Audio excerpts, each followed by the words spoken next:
오늘 오르는 종목이 정말 많습니다. 그리고 또 챙겨봐야 될 부분들도 많으시죠. 이럴 때 상한가를 기록하고 있는 종목 혹은 기록할 종목군 콕콕 집어서 비밀을 알려드리는 시간 점상 시크릿 미리 보기입니다. 오늘은 이스토리의 김태성 본부장 만나보겠습니다. 네, 안녕하세요. 우리가 이제 연휴를 마치고 왔는데 정말 다행스럽게도 시장이 글로벌 증시의 방향성과 맞아 떨어지면서 굉장히 좋은 출발을 좀 보이고 있습니다. 반도체뿐만이 아니라 2차 전지도 그렇고 그 외 섹터들 안에서도 굉장히 좋은 모습 보이는 이제 종목군들과 이제 기업들이 많기 때문에 오늘 그 상승 종목군들을 하나씩 좀 살펴보면서 우리가 이제 앞으로 어떻게 투자의 전략을 가져야 되는지 이야기를 좀 해보도록 할 텐데요. 첫 번째 종목으로는 한화투자증권을 제가 이제 뽑아왔습니다. 일단 한화투자증권 같은 경우에는 가상화폐 거래소와 관련이 있다 보니 가상화폐 가격이 이제 상승을 함에 따라서 같이 이제 움직이는 기업이다라고 좀 보실 수 있을 것 같고요. 가상화폐뿐만 아니라 이 야놀자라고 하는 기업 IPO 관련주로도 엮이고 있는 기업이 바로 한화투자증권이다라고 좀 보시면 될 것 같습니다. 다만 조금은 아쉬운 부분은 지금 시장의 전체적인 수급의 쏠림이 반도체 IT 쪽으로 조금 집중이 되는 모습을 보이다 보니 장 초반의 강한 모습을 현재까지 유지하고 있진 않아요. 하지만 이 가상화폐의 이제 가격 반등이 좀 시작이 됐고 이제 곧 반감기에 이제 도래하기 때문에 저는 관련주로서의 이 상승 여지는 여전히 가지고 있지 않겠는가라고 좀 말씀드려 볼 수 있을 것 같고 한화투자증권 같은 경우는 최근에 이제 고점이라고 할 수 있는 이 4,500원이라는 가격대를 어떠한 거래량으로 혹은 어떠한 뉴스와 어떠한 재료를 가지고 돌파하는지 여부가 가장 중요하지 않을까라는 의견 한번 드려보면서 최근에 이제 글로벌 증시에서 금과 마찬가지로 지금 비트코인도 거의 이제 유사한 어떠한 이제 평가를 받고 있는 상황이다 보니까 이제 우리가 테마적으로 좀 본다라기보다는 중장기적으로 좀 봐야 되지 않을까라는 시선도 좀 가지고 볼 수 있다라고 좀 설명드려보도록 하겠습니다. 그 다음 종목으로는 한진칼이라는 기업을 좀 한번 살펴보도록 하겠는데요.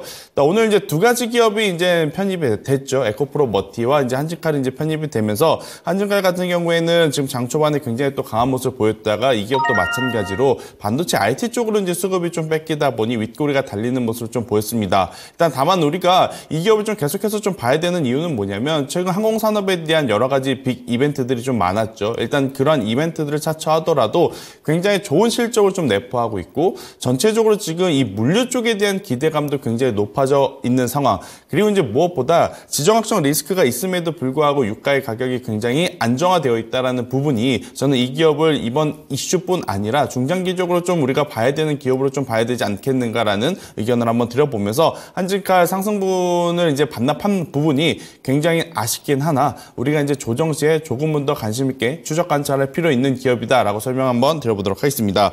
그 다음 기업으로는 QRT라고 하는 기업을 좀 말씀드려보도록 하겠는데요. 뭐 생소하신 분들도 있을 것 같고 기존에 이제 알고 계신 분들도 있을 것 같은데 국내 유일의 반도체 신뢰성 기업이자 시험 장비 개발 및 솔루션을 이제 만드는 기업이다라고 좀 보시면 될 것 같습니다. 일단 지난 주말 그리고 이제 지난주 이 QRT라고 하는 기업의 주가의 반등세가 굉장히 강했는데 결국 이제 이 IP 기업들에 대한 엄청난 이제 신뢰도와 성장성에 대한 기대, 그러니까 그것은 ARM이라고 하는 기업의 이제 주가 상승으로 우리가 글로벌 시장에서 한번 좀 체크를 더 했기 때문에 저는 이 QRT와 같은 기업들은 조금 더 올라갈 가능성이 높지 않겠는가. 대신에 지난주에 그러니까 연휴 전에 먼저 좀 올라온 부분이 있다 보니 속도 조절이 나올 뿐 저는 충분히 이 기업들 같은 경우에도 다시 한번 추가 상승력을 좀 보여줄 수 있지 않겠는가라는 의견 한번 드려보면서 결국 이제 AI 시대가 완벽하게 지금 도래하는 올해와 이제 내년이 아닐까라는 생각이 들어요. 그래서 이제 관련한 사업을 좀 영위하고 있는 기업들 그 중에서 좀 실적을 좀 보여줄 수 있는 기업 들 같은 경우에는 지금의 이제 만약 이 상승분을 좀 반납하는 가격적인 조정이 나오게 된다라고 하면 그 조정을 오히려 역이용해 볼 필요는 있지 않겠는가라는 의견 한번 드려보면서 최근에 이제 좀 큰 박스권을 좀 그리고 있죠. 그러니까 상단 같은 경우에는 31,000원, 하단 같은 경우에는 약 18,000원대를 좀 그리고 있는데 저는 지금 위치보다는 약 25,000원 이하에서 우리가 한번 모아가는 전략을 가지고 간다라고 하면 굉장히 또 좋은 성과를 낼 수 있는 기업이 아닐까라는 의견 한번 드려보면서 반도체 IT 관련주들은 단기적으로 성과를 내는 데에도 굉장히 좋지만 결국 우리가 중장기적으로 길게 보시는 것도 굉장히 중요하지 않을까. 대신에 길게 보신다라고 하면 그 기업이 현재 어떠한 기술을 가지고 있는지 혹은 그 기술력을 가지고 돈을 잘 벌고 있는지 여부를 여러분들이 꼭 잘 체크를 해야 되거든요. 그래서 QRT 같은 기업들 한번 여러분들이 살펴볼 그런 시기가 아닌가라는 의견 한번 들어보도록 하겠고요.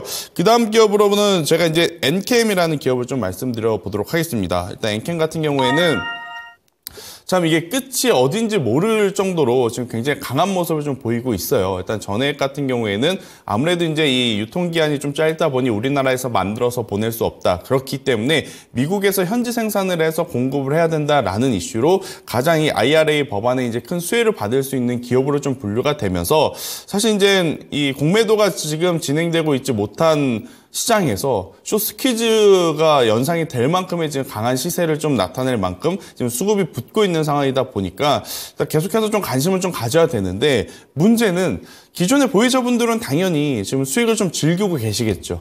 하지만 이제 없으신 분들이 현재 구간에서 이 엔캠이라고 하는 기업을 트레이딩 해야 될까 말까 고민이 굉장히 좀 많으실 것 같은데 저도 2차 전지에 대해서 굉장히 이제 긍정적으로 보는 투자자이긴 하나 기업의 좋고 나쁘고와 주식을 사고 파는 타이밍은 조금은 별개의 문제라고 좀 보셔야 되지 않을까라는 생각이 들어서 엔캠 같은 경우에는 조금은 아쉽지만 일단 지금 제 기준으로는 보유자의 영역으로 좀 봐야 되지 않나라는 생각이 들고 있고요.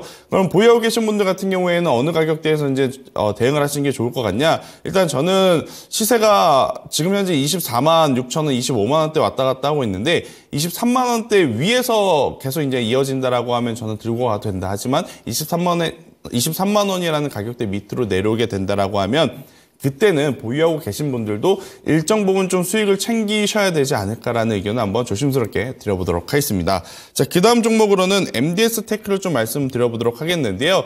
오늘 전체적으로 지금 반도체 IT 기업들에 대한 상승세가 굉장히 강합니다. 일단 뭐 MDS 테크 같은 경우에는 엔비디아의 이제 국내 단독 이제 파트너사로 이제 보시면 될 것 같고요. 엔비디아의 이제 주가가 올라가는 만큼 이 MDS 테크에 대한 기대치도 올라가야 하는 것이 이제 정상인데 사실 이제 최근에 보면 선단 공정이라든지 IP라든지 이렇게 기술력을 좀 특정화해서 세분화해서 가지고 있는 기업들이 먼저 좀 반응을 받았었고 일단 그 다음에 지금 MDS 테크가 정말 오랜만에 거래량을 동반한 이 상승세를 좀 나타내고 있는데 많은 투자자분들이 이제 고민을 할 때입니다. 계속해서 이제 시세가 난 쪽을 쫓아갈 것이냐, 아니면 상대적으로 시세가 덜 난 쪽에 이제 수급을 붙여줄 것이냐, 이제 고민을 좀 하실 것 같은데, 대표적으로 오늘 HPSP라든지 뭐 TSE와 같은 기업들은 당연히 가는 종목에 힘을 더 주는 그러한 패턴이지만, MDS 테크 같은 경우에는 그동안에 소외받았지만 앞으로는 조금 더 반등이 조금 강하게 나올 수 있는 그런 패턴이기 때문에 수급의 변화를 보시면서 저는 오늘 종가 기준으로 여전히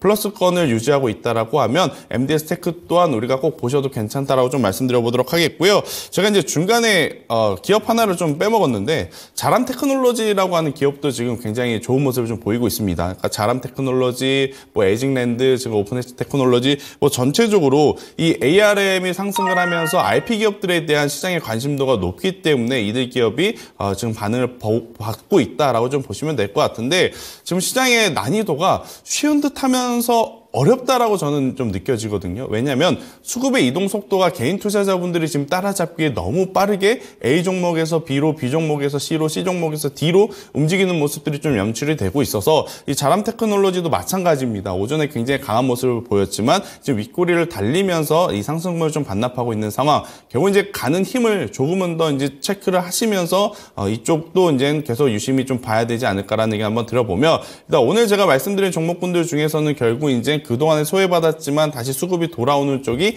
상대적으로 조금은 더 강하다라는 의견 한번 드려보며 못다한 이야기는 저희가 이제 잠시 후에 유튜브 채널을 통해서 점상 시크릿 시간에서 말씀드려보도록 하겠습니다.